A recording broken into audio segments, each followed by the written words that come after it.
Welcome to P Stories. Tonight, I want to take you on a journey into a case that has haunted me more than any other. It's a story not just of profound human cruelty, but also of an innocent spirit's lingering presence, a silent cry echoing from beyond. This is the tragic tale of a 12-year-old girl, a case so devastating it led to an incredibly sorrowful tragedy. My guest tonight, the narrator, a dedicated individual who has immersed herself in countless difficult cases, described this one as the most heartbreaking she has ever encountered. She first hinted at its depth to me, and now she's ready to share the full, chilling account. This isn't just a news report. This is a first-hand experience that will stay with you long after the story ends. Our story begins in July of 2023, though its roots stretch back much further to 2016. That year, a 5-year-old girl was left by her biological mother with her cousin, May, and May's husband, Joe. May and Joe had no children of their own and seemingly loved the girl deeply, promising to provide her with a good life and education. The biological mother, facing difficulties and needing to care for her own adopted grandmother, trusted them completely, especially since the child herself expressed a strong desire to stay with May. For a time, the mother maintained contact, often asking if her daughter wanted to return home. The girl consistently replied she was happy where she was, even threatening to run away if her mother came to get her. The mother, believing her daughter was content, allowed her to stay. But as the girl approached her 12th birthday, May began to report unpleasant behavior. She claimed the girl didn't want to go to school, and more disturbingly, was stealing and eating the health supplements May sold online. The mother tried to persuade her daughter to return home, but the girl, according to May, refused. These minor issues festered, leading to growing resentment from May and Joe. And then, on the night of July 2nd, 2023, around midnight, everything escalated into a horrific act. May and Joe confronted the 12-year-old girl. Can you imagine adults arguing with a mere child? May claimed the girl was eating products meant for delivery and raging them. Joe, likely intoxicated, grabbed a baseball bat from inside the house. He struck the girl, causing her to fall, and then continued to beat her repeatedly until she lay motionless. She had stopped breathing. Joe, upon seeing the lifeless body, panicked.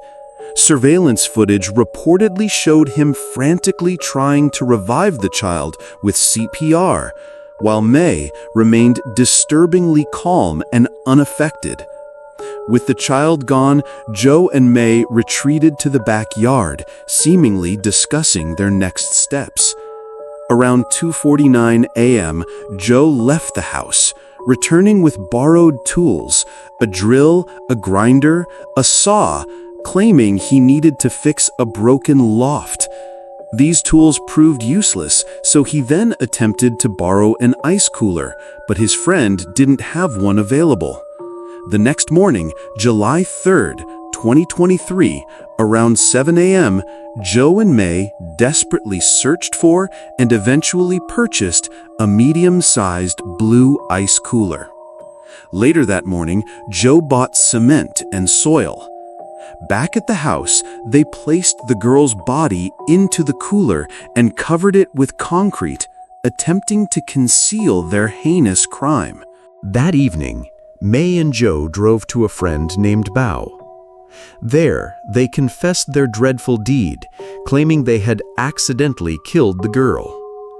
Joe soon left, and May couldn't contact him. Bao, realizing the gravity of the situation, persuaded May to go to the police. May reported everything, stating that Joe had beaten the girl to death with a baseball bat, then concealed her body in an ice cooler, concreted it, and left it in the house. The police, after gathering her testimony and evidence, immediately went to the rented house. In the backyard, under the sink, they found the ice cooler, locked and cemented shut. The cement was still wet, having been there for only a night. As officers broke open the concrete, they found the girl's body curled up amidst dark soil. The sight was utterly heartbreaking and sickening. The narrator recalls seeing the photographs of the discovery around 2 a.m., shocking her so deeply she couldn't sleep until morning. She saw images of the girl alive, juxtaposed with her body in the cooler, and cried until dawn. This was one of her first cases, and the emotional toll was immense. The police immediately launched a search for Joe, eventually apprehending him in a hotel on July 4th. Joe confessed to killing the girl. But the tragedy didn't end with the arrest. The ice cooler, now a chilling piece of evidence, was transported to the police station. It was placed in a walkway near a metal-barred gate, unnoticed by many as a murder artifact. Yet it seemed the girl's spirit wasn't ready to leave. A reporter and a tow truck driver named A.F. saw a shadow sitting on the ice cooler around 3 a.m. They questioned the police, who seemed to know but dismissed it. Even more unsettling, a woman taking her 2-year-old daughter to the restroom near the cooler witnessed her child wave goodbye to her sister sitting on the ice cooler. The mother looked, but there was no one there. In Thai culture, it's believed children don't lie when they see spirits. Horrified, the mother rushed away. Due to these numerous sightings and growing public fear, the police eventually relocated the chilling evidence. The narrator then prepared to accompany the family to the house to perform a spirit-calling ritual, bringing the girl's soul home. She inquired about the girl's favorites, food, clothes, learning she had wanted pizza shortly before her death. The family was given permission to enter the rented house, which was usually used for packing online orders. Upon entering, despite the house being regularly occupied, the narrator was immediately struck by a strong, damp, foul, rotting smell. As she began arranging the ritual offerings, savory dishes, sweets, clothes, and the girl's favorite items, her hands trembled, and she felt a chilling, unsettling atmosphere. The putrid smell lingered throughout. Suddenly, the pizza box she had prepared fell to the ground by itself, as if the girl was acknowledging their presence. During the ceremony, as the monk began chanting and a lantern was lit to guide the spirit, the lantern's lid unexpectedly fell and shattered, even though it was being held steadily. This caused everyone to look at each other in shock. The narrator noticed faint bloodstains splattered on the kitchen walls and near the sink, the very spot where the girl's body had been concealed. Staring at them, tears streamed down her face, and she felt an overwhelming, suffocating pressure, as if she was experiencing the child's desperate confinement in the narrow tank. Before the ritual began, the narrator wanted to see the upstairs, where the girl had lived. There were 2 locked rooms. The first was May and Joe's bedroom, a well-furnished space with a comfortable bed, drug paraphernalia, and even a well-appointed dog kennel with air conditioning. The second room, which the biological mother believed was her daughter's, was locked. The house caretaker tried to open it. Then the biological mother tried, twisting the doorknob until the key almost bent, but it wouldn't budge. The narrator then stepped forward, leaned down to the doorknob, and whispered, "Little one, Auntie has come to help you. We've come to take you home. Please open the door for Auntie to see something, won't you?" As tears streamed down her face, she tried the doorknob, and the door opened instantly. Everyone was stunned. What they found inside was devastating. It wasn't a bedroom at all. It was a storage room filled with scattered boxes and packages with only a single old pillow on top of a box. This was where the girl was forced to sleep. There were no blankets, just piles of her clothes. The sight brought everyone, including the narrator, to tears, condemning the perpetrators. It was a stark, painful realization of the girl's suffering. After the ritual, the narrator traveled with the family to the temple in the province where the girl's body rested. There, she was startled to see a young girl who looked remarkably like the victim. It was her younger sister. The sister hugged the narrator, who felt as though the victim herself was embracing her. The sister later revealed a profound moment. On the night before the cremation, she was sleeping next to the coffin in the temple hall when her older sister came and hugged her. The family believed the spirit had returned home and came to bid farewell. But perhaps the most agonizing detail came from a convenience store worker near the house. The worker recalled the girl frequently visiting late at night, around midnight to 2 a.m., to buy instant noodles. The girl, appearing lonely, would chat with the staff, asking about their day. She explained she had just finished work and was hungry. Staff members, feeling sorry for her, would offer her snacks. When asked why she came out so late, she said she had just finished work. When asked if she went to school, she evasively replied that she didn't anymore, her eyes betraying deep sadness despite her smile. The worker also noticed bruises on her arms and asked who had done it. The girl's reply, delivered with chilling resignation, was, "Auntie did it, but it's okay.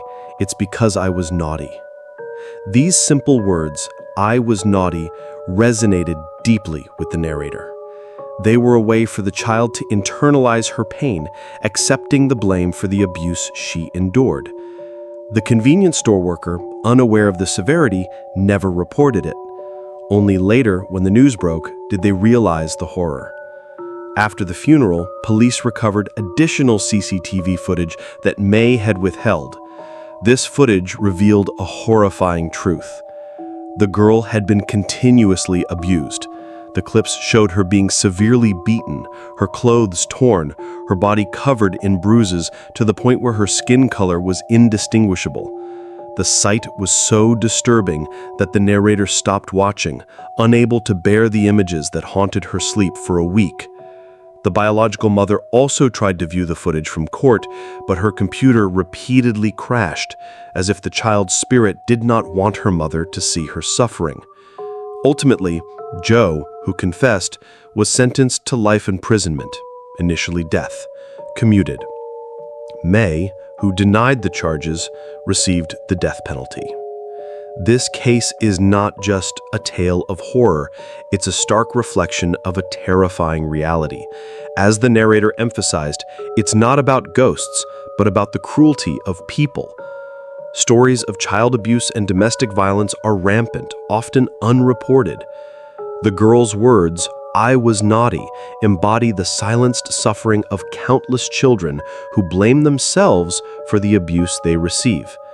Children often fear that if they speak out and help doesn't come, the abuse will worsen. The narrator urges everyone, if you see a child with unexplained bruises or hear suspicious sounds of violence, do not hesitate to act. Even if a child denies abuse, claiming they fell or were naughty, it's crucial to investigate.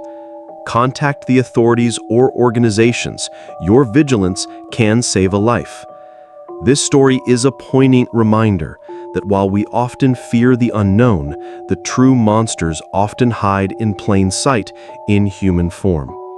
This is a painful but necessary lesson, an appeal for us all to be the protectors these vulnerable souls desperately need.